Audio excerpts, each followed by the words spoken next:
15 जनवरी 1963 की रात Michael America के मियामी शहर में आता है। उसके हाथ में एक ब्लैक कलर का ब्रीफकेस भी होता है और उसे वहाँ लेने एक काफ़ी सुंदर लड़की आती है। माइकल उसकी कार में बैठकर उसके घर चला जाता है। घर पहुँचते ही लड़की उससे कहती है, तुम काफ़ी थक गए हो, अपने कपड़े चेंज कर लो, फिर हम उसके बाद डिनर करने जाएंगे। माइकल काफ़ी खुश हो जाता है और अपने ब्रीफकेस को लिविंग रूम में ही छोड़ देता है।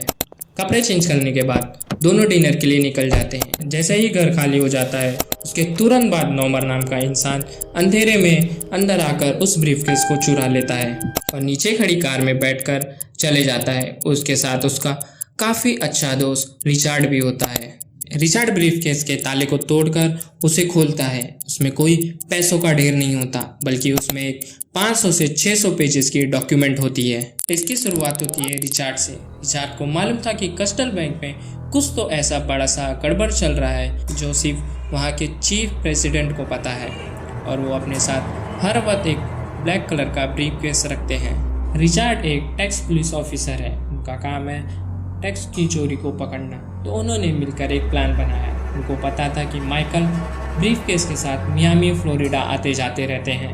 रिचार्ड ने साइबल को पहले ही माइकल से मुलाकात करवा दिया था और नॉमर बहुत अच्छा दोस्त है रिचार्ड का। जब साइबोल माइकल के साथ डिनर करने के लिए निकल जाती है तो उस अंधेरी रात नॉमर आता है और ब्रीफकेस को चुरा कर ले चले जाता है, और जब उसे खोलते हैं तो उसमें से 500 से 600 पेजेस की डॉक्यूमेंट निकलती है और उसमें उन लोगों के नाम थे जो टैक्स पे ही नहीं करना चाहते थे और वो अपने पैसे को गवर्नमेंट से बचाना चाहते थे। नॉमन उसकी फ़ोटो खींचकर उसे फिर वहीं लिविंग रूम में रख देता है जैसे वो पहले रखी हुई थी। अगले दिन जब सब सबूत को कोर्ट में पेश किया जाता है तो उन्हें वहाँ कहा जाता है कि तुम ऐसे किसी का ब्रीफकेस चुरा कर उसमें से फ़ोटो खींचकर तुम किसी को फंसा नहीं सकते, और उसके तुरंत बाद इस ऑपरेशन को बंद कर दिया जाता है और उस ऑपरेशन को कहा जाता है प्रोजेक्ट हेवन। सोचिए कि अब आपके पास अरबों और खरबों में पैसे हैं, लेकिन अब आप उसे सेव करना चाहते हैं गवर्नमेंट की टैक्स से और गवर्नमेंट के नए रूल से, ताकि वो आपके पैसे को बिल्कुल भी नुकसान न पहुंचा सकें। और इसे बचाने के लिए एक वेल्थ डिफेंड इंडस्ट्री काम करती है। ये लोग अल्ट्रा रिच लोगों के टैक्स बचाने के लिए लीगल तरीके का उपयोग करते हैं, और ये करने के लिए उनके पास पूरी सेना होती है, जैसे elite lawyers, tax expert, money manager, top के accountant, liabilities, political connection and trust expert planner. ये लोग बहुत ही लॉयल होते हैं अपने मालिक के लिए। इनका बस एक ही काम होता है, अपने मालिक के पैसों को सेव करना। अब ये काम कैसे करता है? मान लो तुम्हारे सामने एक बहुत ही बड़ा बंगला है। तुम पूछते हो, भाई ये बंगला किसका है? अब तुम्हें लगता है कि रिकॉर्ड निकालेगा और मालिक का नाम मिल जाएगा, लेकिन असली खेल वहीं से शुरू होता है। जैसे ही रिकॉर्ड निकलता है नाम ढूंढने की कोशिश करते हैं, लेकिन पता चलता है ये बंगला किसी कंपनी के नाम पर है। फिर पता चलता है ये बंगला किसी दूसरी कंपनी के नाम पर है, और वो कंपनी किसी एक ट्रस्ट के नाम पर है। फिर वो ट्रस्ट किसी एक संस्था के नाम पर है। फिर तुम सोच रहे हो आखिर मालिक कौन है? यही इमेज है, यानी भूल भुलैया का ऐसा जवाब जिसके हर जवाब के बाद एक नया सवाल खड़ा हो जाता है। और मज़ेदार बात यह है, ये सब अपने आप नहीं हुआ। इस भूल भुलैया को बनाने के लिए लॉयर, टैक्स एक्सपर्ट, अकाउंटेंट और वेल्थ मैनेजर सालों तक काम करते हैं। लेकिन तुम सोचते हो ऐसा क्यों? क्योंकि जब किसी के पास अरबों और खरबों में रुपए हो तो उसे सिर्फ कमाने की चिंता नहीं होती, उसे उस पैसे को सेव करने की चिंता होती है। अगर कोई मुकदमा हो जाए, या फिर अगर सरकार कुछ नया रूल ला दे, या फिर अगर बिजनेस में कुछ ऊंच नीच हो जाए, तो उनका पैसा सेफ रहे। इसलिए सारी संपत्ति को एक जगह रखने की बजाय अलग अलग हिस्सों में बांट दिया जाता है। इससे यह होता है कि बाहर देखने वाले इंसान को यह समझ नहीं आता कि असली मालिक कौन है। सोचो जैसे खजाना हो, अगर खजाने को खुले मैदान में रख दे तो कोई भी उसे जाकर देख सकता है, लेकिन अगर खजाने तक पहुंचने के लिए भूल भुलैया वाला मोड़ बना दिया जाए तो वहां तक बहुत कम ही लोग पहुंच सकते हैं। सोचो, खजाना गायब नहीं हुआ, मालिक भी गायब नहीं हुआ, लेकिन दोनों के बीच इतना घुमावदार रास्ता बना दिया गया है कि वहां तक पहुंचने के लिए बहुत ही मुश्किल का सामना करना पड़ता है। पुराने समय में किसी राजा को अपनी दौलत बचानी होती थी तो सेना रखता था। उसकी ताकत सेना ही होती थी। जितनी बड़ी सेना उतना ज़्यादा सुरक्षा, लेकिन आज की दुनिया बिल्कुल बदल चुकी है। अगर आप किसी अरबपति के घर के बाहर खड़े होकर देखें तो आपको हजारों सैनिक नहीं दिखाई देंगे, आपको तलवारें और घोड़े नहीं दिखाई देंगे। फिर भी उनकी दौलत पहले से आज काफ़ी ज़्यादा सेफ रहती है। लेकिन सवाल है कैसे?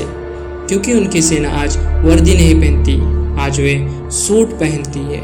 इन सब में एलीट लॉयर है जो कानूनी सुरक्षा की दीवार खड़ी करता है, और टैक्स एक्सपर्ट जो यह तय करता है कि सरकार को कितना पैसा दिया जाए, अकाउंट्स जो पूरे साम्राज्य का हिसाब रखता है, और वेल्थ मैनेजर जो अरबों डॉलर को सही जगह पर लगाते हैं, लायबिलिटीज़ जो सरकार और नीतियों को प्रभावित करने की कोशिश करते हैं, और पीआर एक्सपर्ट जो जनता के सामने छवि को संभालते हैं। इनमें से कोई भी बंदूक नहीं चलाता, लेकिन इनका बस एक ही काम है, धन की रक्षा करना। और शायद इसीलिए दुनिया की सबसे दिलचस्प बात यह है, अल्ट्रा रिच लोग की ताकत सिर्फ पैसा नहीं है, उनकी ताकत उनकी सेना है जो दिन रात पूरे लगन से उनकी धन की रक्षा करते हैं। इस पिरामिड के नीचे करोड़ों लोग हैं जो नौकरी करते हैं, बिजनेस चलाते और टैक्स देते हैं और रोज़मर्रा की ज़िंदगी जीते हैं। उसके ऊपर कुछ लोग हैं जिनके पास ज़्यादा पैसा है, और फिर सबसे ऊपर जो छोटा सा ग्रुप है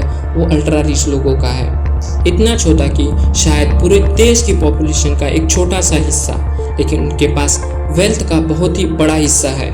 क्योंकि जब वेल्थ बहुत ही ज़्यादा मात्रा में बहुत ही कम लोगों के पास हो जाए तो वेल्थ नहीं रहती, वो पावर में बदलने शुरू हो जाती है। सोचिए अगर किसी के पास थोड़ा पैसा है और उसकी चॉइस भी लिमिटेड है, लेकिन जब किसी के पास हजारों करोड़ों रुपए होते हैं तो उसके पास ऑप्शन भी होते हैं, उसके पास एक्सेस होता है। वो दुनिया का सबसे अच्छा लॉयर हायर कर सकता है, वो दुनिया का सबसे अच्छा फाइनेंशियल एडवाइज़र हायर कर सकता है, टॉप के अकाउंटेंट हायर कर सकता है।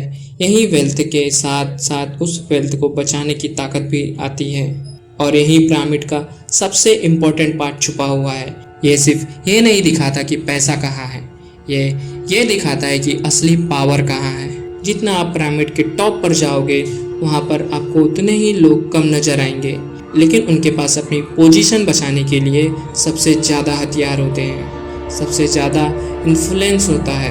क्या होता है जब इतनी ज़्यादा वेल्थ इतने कम लोगों के पास जमा हो जाती है तो वो अपनी वेल्थ को बचाने के लिए एक पूरा सिस्टम खड़ा कर सकते हैं। क्योंकि पिरामिड के टॉप पर सिर्फ वेल्थ नहीं बैठती, उनके साथ उनका पूरा नेटवर्क बैठता है। इसीलिए ये पिरामिड पैसों का पिरामिड नहीं है, ये पावर का पिरामिड है। और अगर आपको मेरी वीडियो अच्छी लगी तो मेरे चैनल को सब्सक्राइब करो, और ऐसे ही वीडियो चैनल पर अपलोड होती रहेगी।